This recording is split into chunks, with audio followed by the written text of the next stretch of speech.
அனுப்பி வைத்தனே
ஒரு கை சாதம் கொடுத்துருவாங்க இல்ல கதி இல்ல மதி இல்ல விதி இல்ல நீ சொல்லபடி கதியும் இல்லை மதியும் இல்லை விதியும் இல்லை அப்பா நாங்களும் ஒருவருக்கு அடிமையாக இருக்கின்றோம் அவர்கள் உண்ட மிச்சம் இருந்தால் தான் கொடுப்பார்கள் நாங்களா போட்டு சாப்பிடுவதற்கு எங்களுக்கு சுதந்திரம் இல்லை அப்பா ஓடுற கங்கையிலே 3 கை தண்ணீர் அறுந்த எலி மகனை அறுந்த சொல்லி சந்திரவதி என்று சொன்னாரே என் பிள்ளை அறுந்து நானா நாங்க இறக்கப்பட்ட பாதியா நான் தைரியம் கொடுத்தோம் நான் லெமன் சாதம் கொடுத்தேன் வாங்கி விட்டாரா தோழமகளே ஒரு கங்கை 3 கை கலந்து அதுன்னு சொன்னேன் உங்க குழந்தை தேவராஜ வாழ்க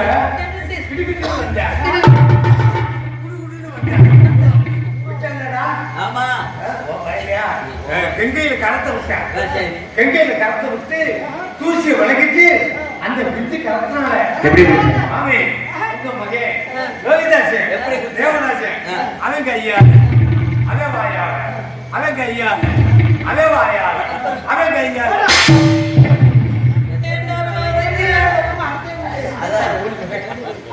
அப்பா அவங்க ஐயாலே அவ வாயால அறுத்துனா அந்த 3 கை தண்ணீர் வந்து என் பிள்ளை அறுத்துனானா நான் என்ன சென்றீர்களா காரணம் சென்றீர்களா தெப்பை ஆட்டி சேகரித்தீர்களா எல்லோரும் சேகரித்து விட்டீர்கள் என்று சரி பார்த்தீர்களா என்னப்பா மேல வாரத்துக்கு 2 வழி ஒன்று சுற்று வழி இன்னொன்று சுற்று வழியில் சுகமாக வர்றேன் யார வர்றேன் சேர்த்து வர்றேன்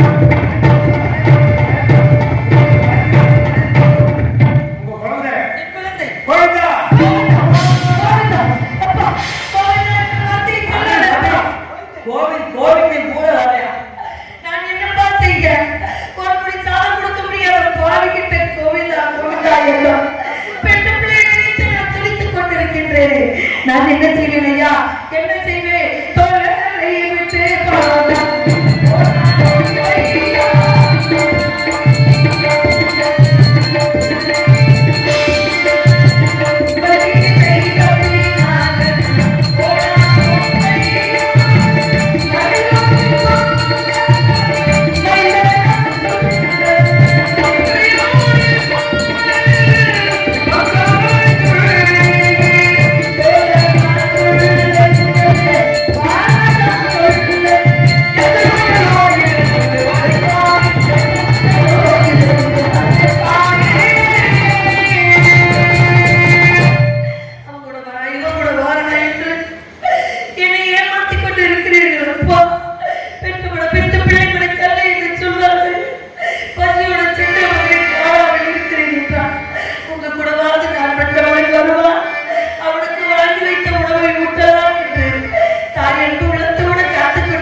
ஏதோ எனக்கு தோணுகிறது ஏதோ எனக்கு தேடுகிறது மறைக்காமல் சொல்லுங்கள்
56 நாட்டை ஆண்ட ராசக்தி எங்க கால விழுமா என்ன வாங்க செஞ்சோமோ தெரிஞ்சு ஆயிரும் உங்க கால நாங்க கொடுத்து வச்சிருக்கோம் போற புண்ணியமா கொடுத்து வச்சிருக்கோம்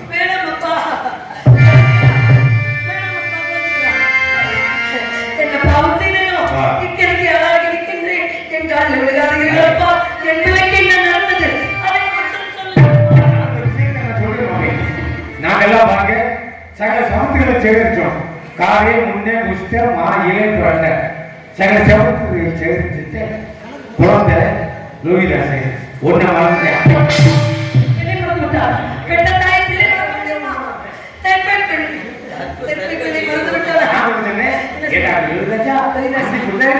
மாமி காலத்துக்கு போங்க நிறைய சேதத்தை வச்சுட்டு ஒரு புடிச்சு தரேன்னு சொன்னோம் உங்க கருத்துல அவங்களா நான் கூட சக்தி இருக்கு பகவந்தனம் அப்படின்னு சொல்லிட்டு என் கருத்துல அர்த்தம் போனவன் போயிட்டேன்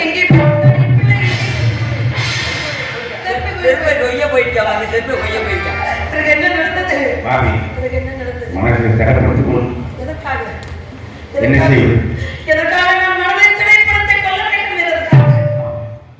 திறப்போம் புதருக்கு போனானா அங்கே பாருங்க திறப்போம் புதருக்கு பக்கத்தில் பெரிய புத்தகம் பெரிய புத்தகம்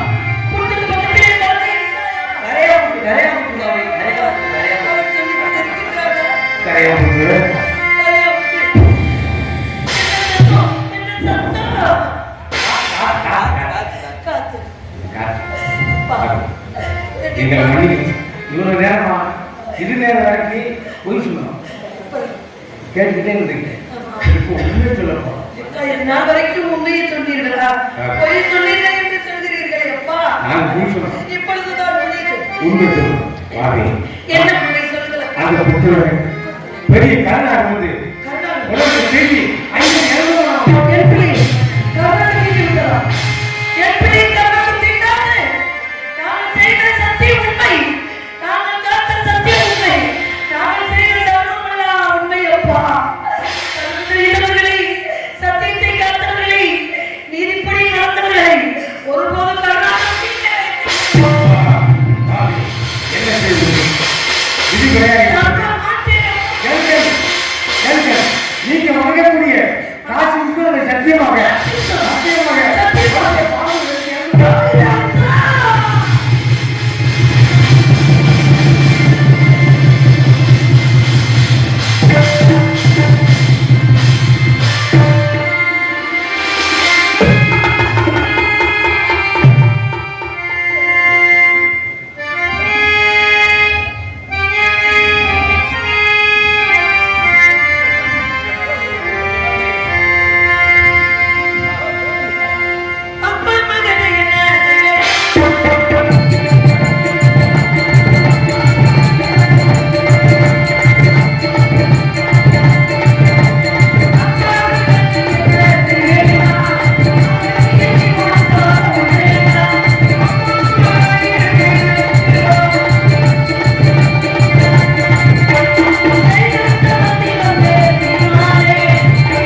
எனக்கு வாக்கு கொடுத்தாயே நம்பிட்டு என் செல்வமே என்னை மறந்தாயோ என குறித்த மனதிட உறுதியெல்லாம்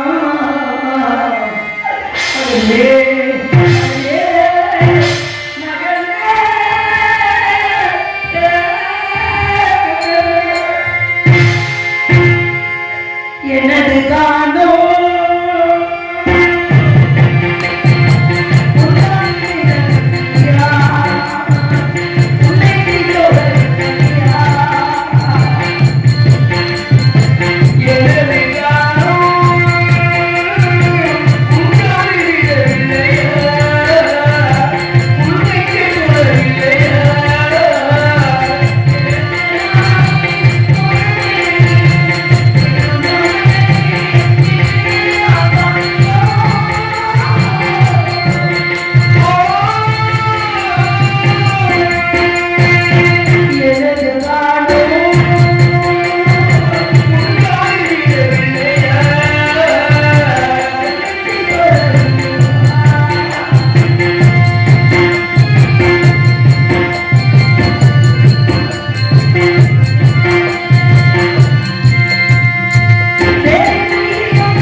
கணவனும் இல்லாமல் பெற்ற பிள்ளையும் இல்லாமல் யாரும் இல்லாமல்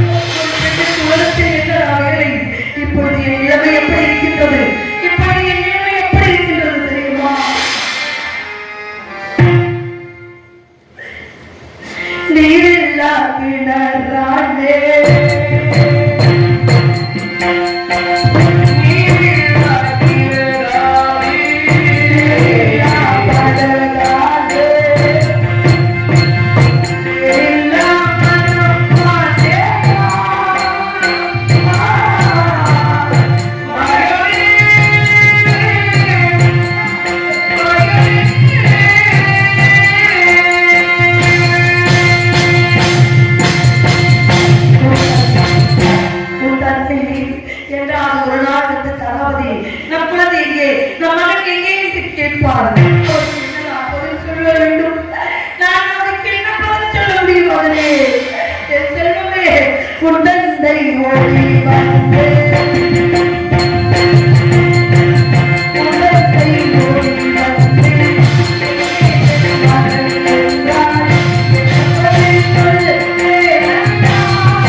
குழந்தை எல்லாமே சொன்னதை தவிர அவன் எங்கே இருக்கின்றான் எப்படி படுத்து வைத்திருக்கிறோம் என்று சொல்ல மறந்துட்டோம். எங்களை மன்னித்து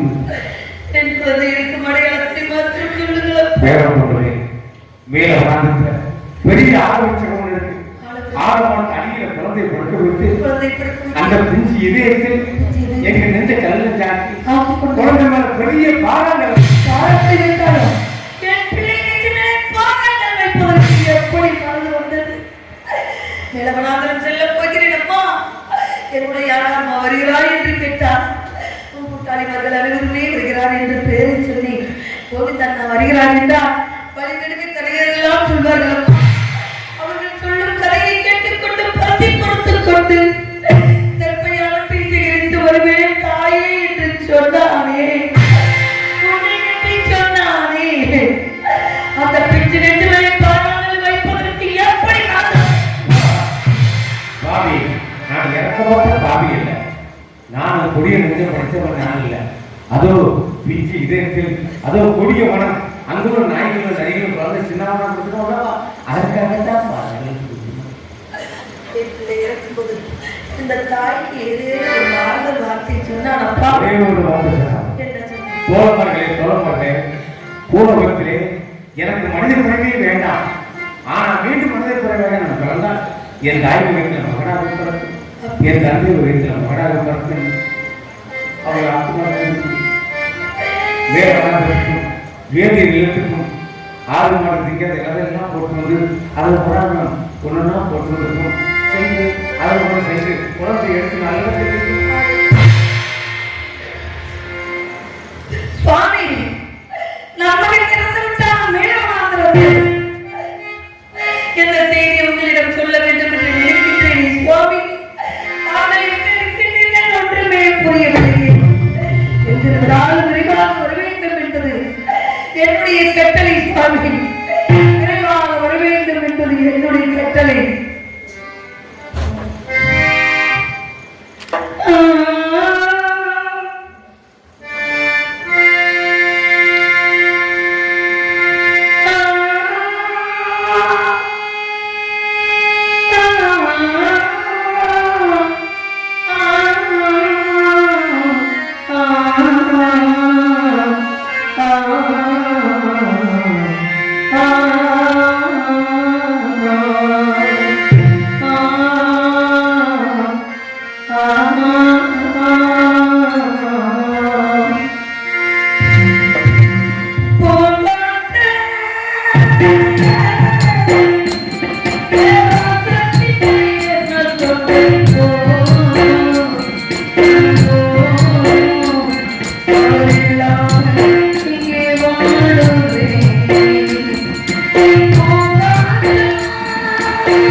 என் வீட்டு